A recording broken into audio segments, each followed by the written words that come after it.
First, I would like to congratulate the former speakers, Sandra and Sesh. It's really, they've been very inspiring presentations, and I'm surprised how well it fits together what you have said and what I'm planning to say. The topic is global citizenship ethics and global knowledge collaboration. And I would like to start my presentation by sharing with you a quote of Mahatma Gandhi that I found November last year in Ahmedabad in India when I attended a conference about Earth Charter +10, an ethical framework for a sustainable world. And the quote says, "This world is inhabited by all kinds of people. They are isolated by land and water, religion, customs, habits. The minds and hearts of these people are much alike.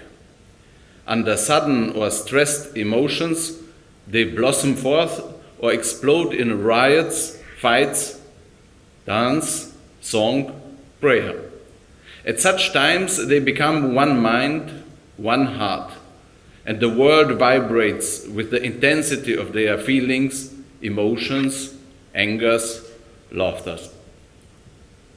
So we have heard in the previous presentation of Sesh and also in the presentation of Luchka and other speakers that this worst case scenario of multiple crises and collapses of ecosystems, collapses of socio-economic systems, and also collapses of governance systems, it's something that's to a certain extent quite real, and me personally, I have somehow the intuition that I expect serious collapses within the next 10 years. So what will be then? Will these governance levels collapse? Will people be angry on one another? Will there be mistrust? Will everybody put together his resources and organize some kind of fortresses? Will there be war over resources? Will there be despair? Or perhaps can we look at these potential worst-case scenarios as an opportunity? Perhaps better to look at on the imagination of these worst-case scenarios as the source for chance. And in line what Sesh has said, that enlightened self-interest would lead us to a new way of organizing our societies. And that such a crisis would lead to a global cultural shift and a paradigm shift towards global citizenship ethics and philanthropy and global civic engagement for effective global governance. And meaning also that our socio-economic systems would be made more safe and more resilient in innovative global social networks, which would build on all available resources. And also a link to the presentation of Sandra, that nowadays new relationships of trust are possible, and perhaps this view on a common global challenges, a common crisis, can help to build new relationships of trust. And so, as has been addressed, the issue of each individual by Sesh and also by Sandra, nowadays with new technologies and other changing frameworks, the global citizen has a new role in global governance. The global governance solely based on national governments and their coordination mechanisms is not sufficient anymore to cope with the magnitude of global challenges of our time, and the resources of global civil society have to be integrated into global governance in order to harness the full potentials of WU and mankind for safeguarding our common future, especially in terms of knowledge and financial means for collaborative action, but also in terms of coherence of individual choices and actions of global citizens that summed up constitute significant drivers of global challenges. People all around the world are concerned about the global problems. They know that their well-being will strongly be influenced by these global dimensions, and they are willing to contribute their fair share to effective responses to these challenges on all relevant levels. thus contributing to effective global governance. But there's a need really to develop strategies for this kind of global civic engagement. And here are some photos from, one is from the Time magazine. It was from December 2006, where they said, the person of the year, it's you, because you control the information age, welcome to your world. And also BBC had a campaign last year about the new superpower. The superpower is us and our social networks and our power to influence politics, but also different spheres of society. So the question is, could the knowledge and the workforce and the financial resources of global civil society be organized in a coherent way that will complement and support the work of public authorities and especially the United Nations in order to come to more effective responses to global challenges? And the answer is, yes, we can. And global citizenship ethics is the key. So, as we've seen, the market economy and the market economy-based way of allocating resources has led us to the crisis where we have, with these externalities not being covered adequately and leading to these big development disparities and a number of huge problems that are somehow the side effects of market economy, which in general is a quite good way of organizing the allocation of resources, but in the long run it led us to the problems where we are. So we need a new value system, new rational, new basis for our decisions on our behavior. And so I'm convinced that global citizenship ethics and this value-driven focus could help us there, and that we can build a global network of trust that everybody will contribute based on the concept of philanthropy, meaning donating money, goods, time, or efforts for pursuing the common good or to pursuing, supporting a charitable cause, and that this philanthropy is an important corrective to the mainstream of self-interest focused market economy and consumerism, which are among the root causes of many global environmental problems of 21st century. And to organize this philanthropy and to organize this channeling of intellectual and financial resources of global civil society on the central stage of global governance, we have established together with Jerry Blage-Golob, he's the organizer of the next event, and some other friends here, future-oriented colleagues, a so-called International Association for the Advancement of Innovative Approaches to Global Challenges. And in the heart of our work is the Global Challenges World Cup, which is a competition in several fields, which shall lead to the identification of good ideas, good social innovations for addressing global challenges. And to all these ideas, how this could be organized, this global knowledge collaboration system, I've put together in a blueprint for a knowledge and philanthropy-driven global civil society reform, and presented in May 2009 at the World Civic Forum in Seoul in Korea. And here is a brief overview. As we don't have so much time, I will not go into all details, but the idea is that there would be a global challenges, questions and answer system, so that these people, these global citizens in the network could ask their fellow global citizens, I'm in a certain surrounding natural societal environment and I would like to address a global challenges in a specific field, and what shall I do? And then other people in the network would reply to this, and then there would be a voting, and both the best answer, the best societal innovation, best proposal, as well as the best questions would be some kind of Global Challenges World Cup champions for a certain month in a specific area. And these things would then be distilled into a Global Challenges Actionpedia, and there It could be connected with a grassroots crisis, disaster, or conflict early warning system, and with Global Challenges Studies and Research Centers Network, Global Challenges Funding Mechanism, Global Challenges Song World Cup, and Global Challenges Partnerships Interface, and Global Challenges Quality Assurance System. So, I will provide you at the end with a link how to go about it. So we've heard already by Sandra and others that the technology is really one of the keys, and the modern information and communication technologies, Web 2.0, they really have helped to bring the transaction cost for coordination of global civil society worldwide very much down, so that now we can organize global conferences with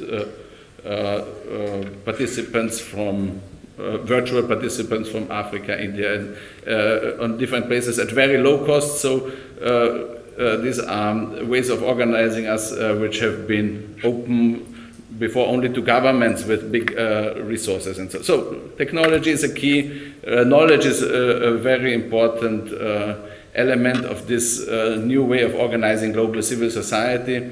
Knowledge about appropriate action, knowledge about preferences of members of global civil society, knowledge about technical innovations, social innovations, knowledge about how to mobilize and channel additional funds towards most appropriate decentralized action, and respective human capacity building and learning, really, especially also informal ways of learning, not only the ones institutionalized in schools and universities, but lifelong learning in everyday contexts. And the role of emotions is very crucial in this context as well. And the global civil society reform has to win the hearts of the people in order to mobilize their readiness for cooperative behavior.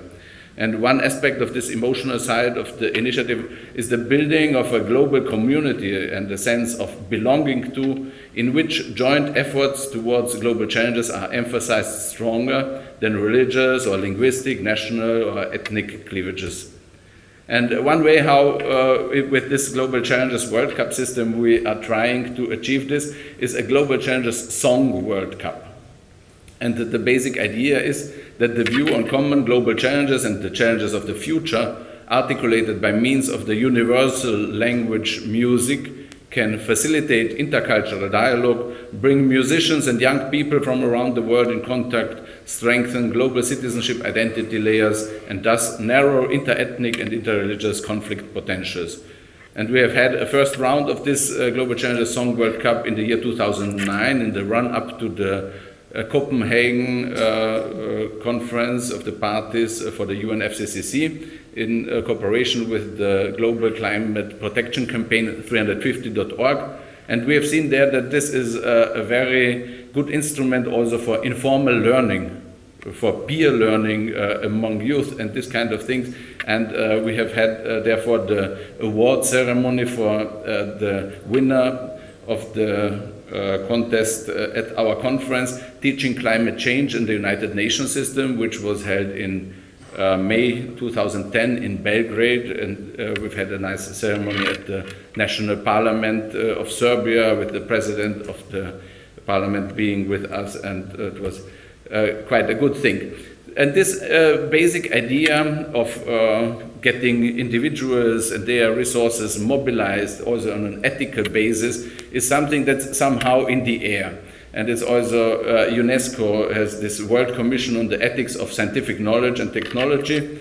They've published a report towards an ethical framework for climate change policies, and really Romy and John are among the key experts in this area, working with COMEST.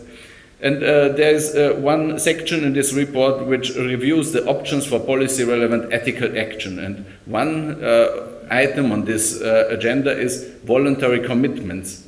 And it's stated there: ethical objectives do not necessarily need to be pursued by policies in the strict sense, still less by regulation that gives legal form to specific principles.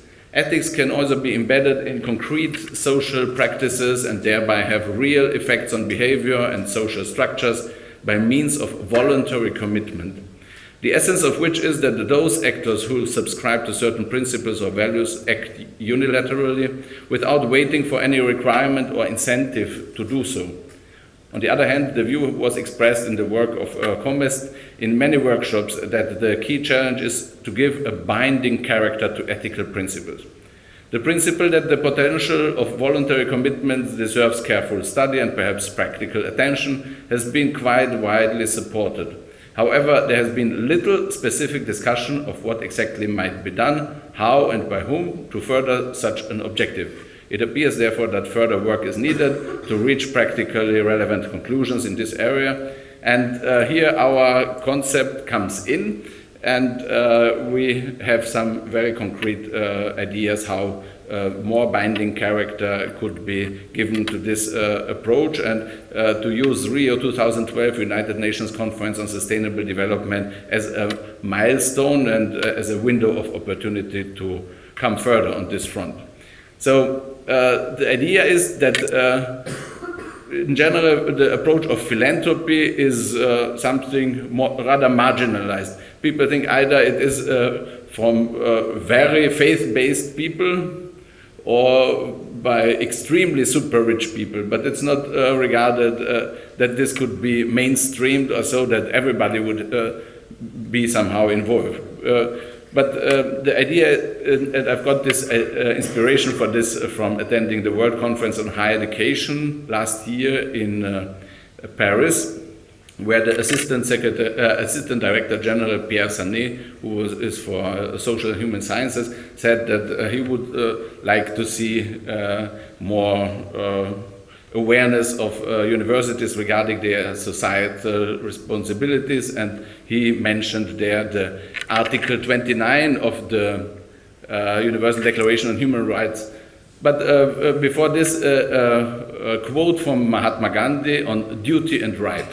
So as has been said yesterday also by the colleague Mr. Ney, that in Asia this view on duties is more favorable than on rights. It's reflected also in this quote of Mahatma Gandhi. Duty and right. I say that through violence we cannot obtain even what is rightfully ours. There is only one way to obtain our rights, which I have explained and which everyone liked. It has been asked what are one's rights and what one must do to obtain them. I say that people have no rights. He who does not have duties has no rights either. It means that all rights arise out of one's duties. Therefore, there are no rights. It is merely that I fulfill certain duties and I get the results of performing them. These results are my rights. And so I'm sure that not everybody would agree to this, but it's just many people are somehow very reacting very aversely when they hear about human duties. But in different cultural settings, this kind of thinking is not so strange. So, and a potential normative basis for global citizenship ethics and for standard setting regarding the human duties in context of global changes would be Article 21 of Universal Declaration on Human Rights, which says everyone has duties to the community in which alone the free and full development of his personality is possible. And this normative foundation could serve then in Rio 2012 for standard setting regarding human duties in the context of global challenges.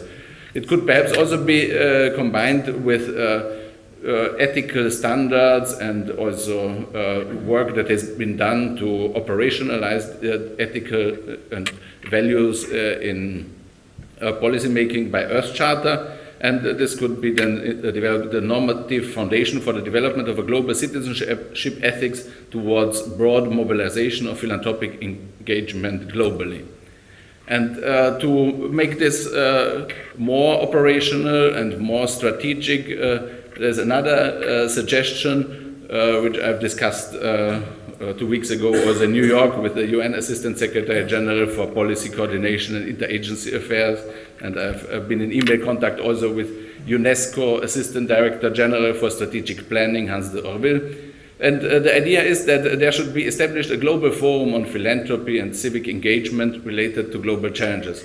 And such a forum could function as a point of crystallization for those who are interested in a structured, multi-stakeholder dialogue, including UN system, grantmaker associations and foundations, civil society organizations, faith-based organizations, university and school networks, especially those focusing on education for sustainable development and on open educational resources, artists, media, and general global civil society to develop a shared vision on innovative resource mobilization and capacity building related to global challenges and for momentum building towards global citizenship ethics.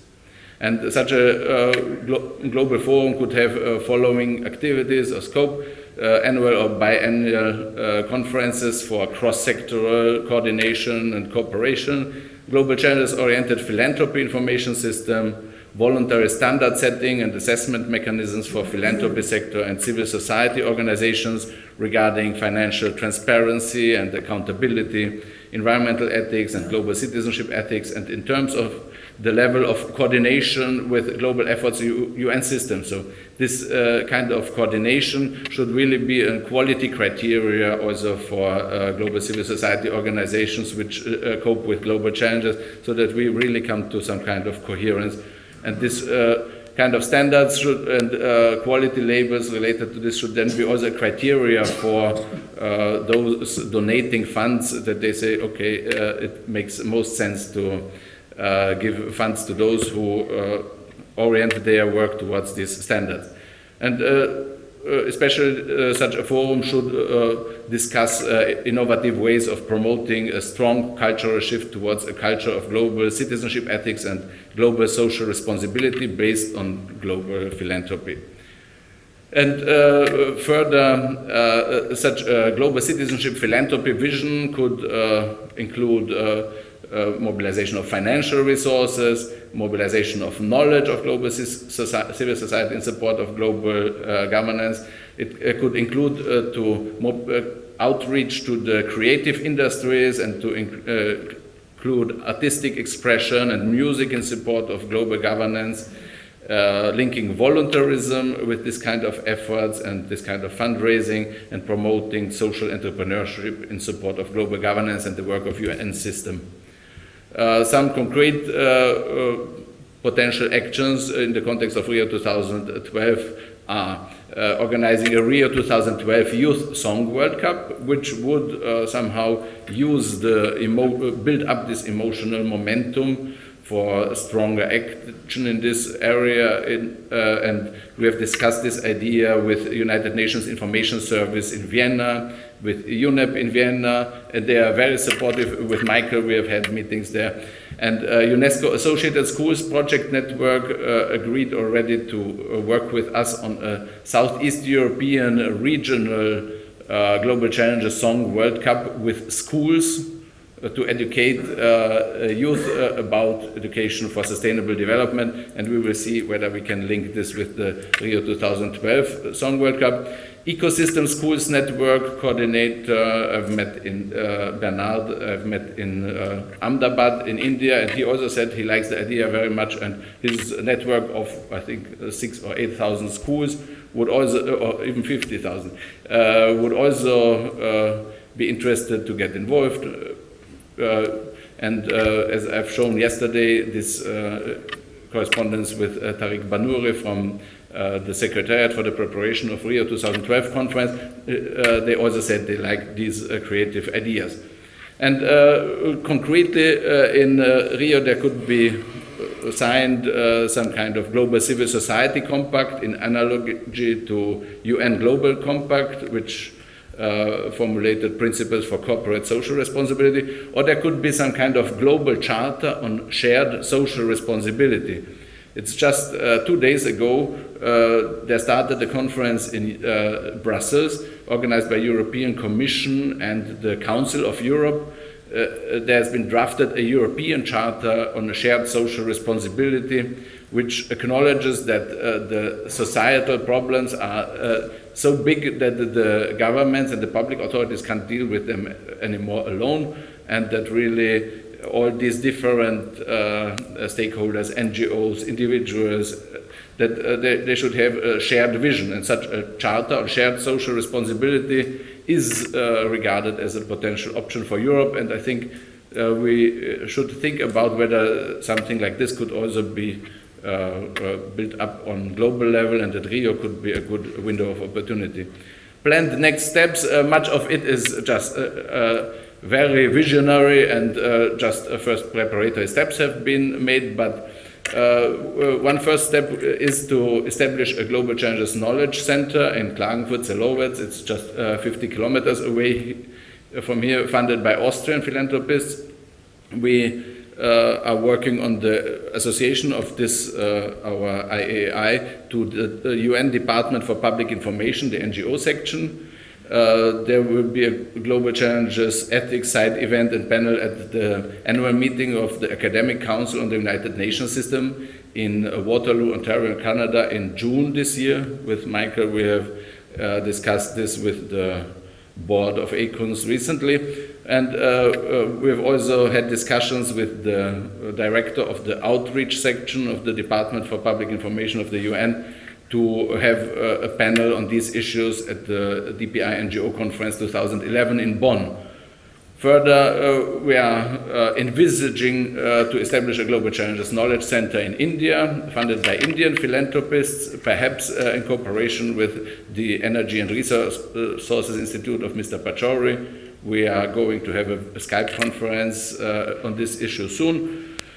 We are discussing with the UN Academic Impact Initiative to organize some kind of universities Global Challenges World Cup to identify very innovative approaches of universities to fulfill their commitments within the UN Academic Impact Initiative, and I've proposed also to the cabinet of the President of the UN General Assembly to organize a thematic debate on ethics and global governance. And yeah, coming back to the slide we've seen at the beginning, under sudden or stressed emotions, these different people blossom forth or explode in riots, fights, dance, song, prayer. At such times they become one mind, one heart, and the world vibrates with the intensity of their feelings, emotions, angers, and losses. And I think it's our capacity, we have the capacity, and therefore we have to a certain extent also the responsibility to do all that we can, that this momentum will be used towards dance, song, prayer, and that the people will really be one mind and one heart in such a worst case scenario. Thank you very much.